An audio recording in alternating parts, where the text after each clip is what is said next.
नाज़रीन, भारत अपने वफूद भेज रहा है दुनिया में ताकि अपने बयानिए पर कन्विंस करे। दुनिया न बैन अल-अक़वामी मीडिया ने अभी तक माना है, ना ही दुनिया ने माना है। पाकिस्तान बिलावल भुट्टो ज़रदारी साहब की सरबराही में अपना वफ्द भेज रहा है। इना रब्बानी खर साहिबा साबिक़ वज़ीर ख़ारिजा उस वफ्द का हिस्सा है। खर साहिबा बहुत शुक्रिया हमें ज्वाइन करने के लिए।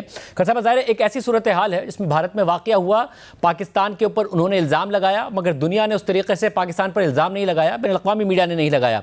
अब जब वो अपना वफ्द भेज रहे हैं, आपका वफ्द क्या पैगाम लेके जा रहा है दुनिया के लिए? देखिए, पहले तो शायद को इस तरह नहीं देखना चाहिए कि वो अपना वक्त भेज रहे तो हम अपना वक्त भेज रहे। आई थिंक हमारे तो वक्त भेजने की इत्तला या जो उससे पहले ही आ गई थी, कि बल्कि इंडिया के स्ट्राइक करने से पहले भी आ गई थी। बिकॉज इस वक्त पाकिस्तान की जंग नैरेटिव की जंग नहीं है। एंड आई थिंक हमें इससे बिल्कुल क्लियर होना चाहिए कि हम कोई किसी को अपना बयानिया समझाने की कोशिश नहीं करें। हम लोगों को इस खित्ते की रियलिटी और इस खित्ते में जो एक जंगी माहौल, एक ऐसे मुल्क में जिसको दुनिया में इन समवेज इम्प्यूनिटी दी कि जी आप कर लें जो आपने करना है, क्योंकि आप तो हमारी मजबूरी है, इसलिए आप मुसलमानों का गला घोटते हैं, आप सिटीजनशिप अमेंडमेंट एक्ट लेके आए, आप कश्मीर को री एनेक्स कर लें, आप पाकिस्तान के ऊपर मिलिट्री स्ट्राइक कर दें, फाइटर जेट्स भेज दें, no it's fine, it's okay, you have the right to self defence et cetera et cetera. और उनका वो एक्सट्रीमिस्ट हिंदुत्व आइडियोलॉजी को इंडिया के सोशल फैब्रिक का हिस्सा बनाना इस हद तक जुनूनी हद तक चल गया कि एनी इलेक्शन में कोई भी चीज इस्तेमाल करके वो उसको एक वेपनाइज कर दिया। उन्होंने खित्ते के पीस से उन्होंने खित्ते के पीस को वेपनाइज किया, दूसरा उन्होंने टेररिज्म को वेपनाइज किया। और ये बात पहले जब हम एससीओ में foreign minister Bhutto Zardari went, तो उस वक्त हमने ये इस्तेमाल किया था फ्रेज कि वेपनाइजेशन ऑफ टेररिज्म।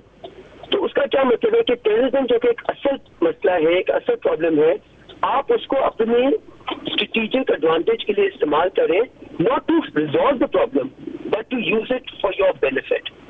और वो बेनिफिट भी किस चीज के लिए? गलत चीज के लिए। तो इस वक्त मेरे नजर में पाकिस्तान जिस तरफ खड़ा है और इंडिया जिस चीज को दुनिया को कह रही है कि हाँ हमें ये प्रेसिडेंट सेट करने दें और इंटरनेशनल लॉ की धज्जियां उड़ाने दें, यूएन चार्टर की धज्जियां उड़ाने दें, आर्टिकल 25 को भी भूल जाते हैं, आर्टिकल 51 को भी भूल जाते हैं, because India has impunity.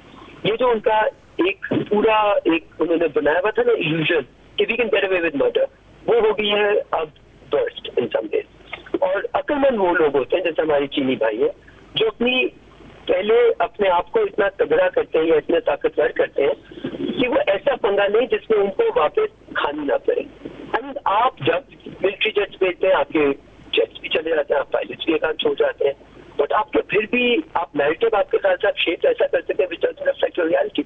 Narratives always have to be based on the reality of the region, of the country, of what happened on the ground rather than what people to see. So I think I'm very inshallah confident कि पाकिस्तान को narrative shaping की जरूरत नहीं है। पाकिस्तान को सिर्फ दुनिया को ये समझाने की जरूरत है कि आपके ग्लोबल पॉलिटिक्स का जो हमारी रीजनल सिक्योरिटी में उसका इम्पैक्ट आया है वो बहुत ही खतरनाक है। और यहाँ पे दो न्यूक्लियर स्टेट्स हैं, एक खुदा ना खास्ता फलस्तीन और इजराइल वाला मामला भी नहीं है कि एक बहुत पावरफुल है, वो जो मर्जी कर ले, कोई उनको रोकने वाला नहीं है। यहाँ पे जब भी आप एडवेंचरिज्म करते हैं आपको मुंह भी खानी पड़ती है, बट अगर आप फिर भी करते रहेंगे तो ये एस्केलेशन लेवल कभी ऐसा हो सकता है that you run out of good luck and खुदा ना खास्ता दैट टाइम कम्स, देन ये रीजनल प्रॉब्लम नहीं रहेगी, it will become an international problem. और ये भी बताइएगा कि ज़ाहिर है जब आप खुद फॉरेन मिनिस्टर रही, पाकिस्तान ने एक ऐसा वक्त देखा है जहां पाकिस्तान को हर तरफ से मुश्किल सवालात का सामना करना पड़ता था। अभी जब आप भी बिलावल भुट्टो ज़रदारी साहब भी पाकिस्तान का केस प्रेजेंट करने गए तो कहीं ना कहीं बैरूनी मुल्क के सहाफ़ियों ने पाकिस्तान के पास्ट का जिक्र किया। आपको लगता है वो सिचुएशन है अब कि बैनुल अक़वामी कैपिटल्स में इस बात का इदराक है कि पाकिस्तान ने अपनी गलतियों से सीखा है, अब पाकिस्तान की पॉलिसी वो नहीं है और उस सख्त सवालात का सामना या उस सूरत हाल का सामना नहीं करना पड़ेगा? अगर किसी का आप समझें कि अभी हमने दुनिया में क्या देख लिया कि वैल्यू सिस्टम की जो हम बात करते हैं वो हमने फलस्तीन इजराइल के सिलसिले में देख ली, हमने बाकी जगहों में भी यूक्रेन और रशिया का अगर आप कंपैरिजन करें तो क्लियरली पॉलिटिक्स का एक बड़ा रूल है कि आपके इंटरेस्ट आपकी पॉलिसी डिटरमिन करते हैं और रियलिज्म इसी को कहते हैं। आप इसको ऑफेंसिव रियलिज्म कहें, जो भी आप कहना चाहें, लेकिन क्या आप انڈیا نے کیونکہ اس 7 سالوں میں 2019 سے اب تک صرف پاکستان انہوں نے کینیڈین سوئل میں بھی یہ کرنے کی کوشش کی. تو جب آپ آئی جرمن بلیو کہ جے شنکر صاحب اور مودی صاحب پنچڈ beyond their weight, right? So there are certain murders you can get away with, and there are certain things which is really punching beyond your weight. When Prime Minister Trudeau نے ان کو call out کیا American soil میں بھی تو اس وقت ہمارا بیانیہ is based on our reality, اور یقیناً لوگ کہیں گے اور کہتے رہیں گے کہ جی آپ تو ان کے مجھ سے یہ نکلا وہ نکلا, لیکن اس وقت I think we are in a position جہاں ہم یہ بتا سکیں کہ ہم پاکستان کے پریزیڈنٹ کی بات کریں, پاکستان نے اپنی غلطیوں سے سیکھ کے آگے جا کے پراسپیرٹی پیس نیگوسیشن ڈائلاگ میں بلیو کیا ہے بجائے اس کے کہ انارکی اور کیوس میں اور بلیگرنس میں. اور دیکھیں انڈیا کا سب سے پہلے انڈیا کا یہ کہنا کہ جی ہم تو ڈائلاگ اور نیگوسیشن میں یقین ہی نہیں کرتے, اور ہم انویسٹیگیشن میں بھی یقین نہیں کرتے, اور ہم انٹرنیشنل ہم نے کہہ دیا کشمیر ہمارا تو ہمارا, اب آپ لوگ سارے مان جائیں. So from their own behaviour یقین نیشنل انٹرسٹ لوگوں کو اس طرف گائڈ کرتے ہیں کہ وہ پھر بھی تھوڑا بہت انڈیا کی کافی حد تک انڈیا کی سائڈ ہے. اور اسی کو تو ہم کہتے ہیں impunity that has been provided by the geopolitical play out of the world on a region. That's why that is the reality. یہ ہم نے کوئی نیریٹو شیپ تو نہیں کیا, یہ ہم صرف اور شہزاد کا یقین مانے پچھلے 10 سالوں سے بے شک ملک سیکورٹی کانفرنس ہو, بے شک بلڈنگ پالیسی فورم ہو, بے شک مطلب جون سا بھی دنیا میں ہمیں plate form privately and as a representative of the state provide کیا جاتا ہے, ہم دنیا کو ایگزیکٹلی یہ کہہ رہے ہیں کہ آپ جو انڈیا کو ایک امپیونٹی دے رہے ہیں اس کا ہمارے خطے کے اوپر بہت برا اثر ہو رہا ہے. It is dangerous and precedents that we setting will escalate to a point. اور یہ سب ہم نہیں کہہ رہے. آئی تھنک آپ نے دیکھا کہ پاکستان اور انڈیا کا جب I won't like to call it مقابلہ, بٹ جب we had to strike back in our offensive defence I think, تو پورے خطے میں سیلیبریٹ ہوا.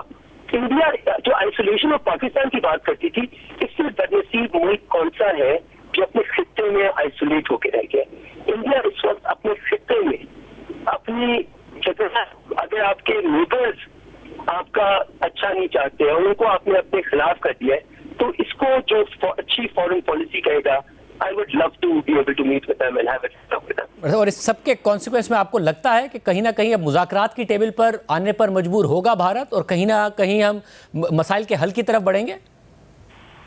دیکھیں اس وقت I think it will take a while کہ انڈیا اپنی جو اس نے اپنی illusion اپنے لیے بنائی ہوئی تھی نا کہ they can get away with murder repeatedly, وہ illusion سے نکلتے نکلتے بھی ان کو وقت لگے گا. میرے نظر میں ہم اس وقت بہت ہی ایک پریکیریس پوزیشن میں ہیں.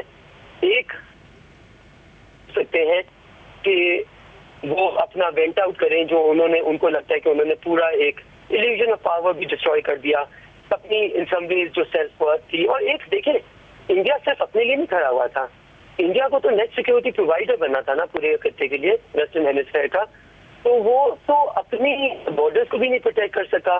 تو یہ جو میں ہمیشہ کہتی ہوں, it's not only the Rafales that fell down, it was really the illusion of India's power and also the democratic India that we have repeatedly told about. جی ہم پارٹنرز ہیں انڈیا کے کیونکہ وہ ہماری ویلیوز کرتے ہیں, ڈیموکریٹک ہے, free press ہے. اور کیا ہم نے انکلوژن آف انڈیا سوسائٹی دیکھی ان 4-5 دنوں میں؟ کیا ہم نے دیکھا کہ ہر قسم کا جھوٹ اور ہر قسم کی مطلب we saw an implosion of their society literally, کہ غلط اسٹیٹمنٹس, بدتمیزی, مطلب اٹ واز ریئلی بہت ہی گنہینا کہتے ہیں نا چہرہ سامنے آیا. وہ جو انڈیا سیلیبریٹڈ ہوتا تھا سیکولر ایز پروگریسو, وہ تو ہمیں کچھ بھی نظر نہیں آیا. سو یہ ان کا یہ سب کچھ بھی گر گیا نیچے. تو اس وقت I think at some level Pakistan تو انڈیا کو ایکسپوز کرنے کی ضرورت نہیں ہے, انڈیا نے خود اپنے ایکشن سے اپنے آپ کو ایکسپوز کیا. بہت شکریہ.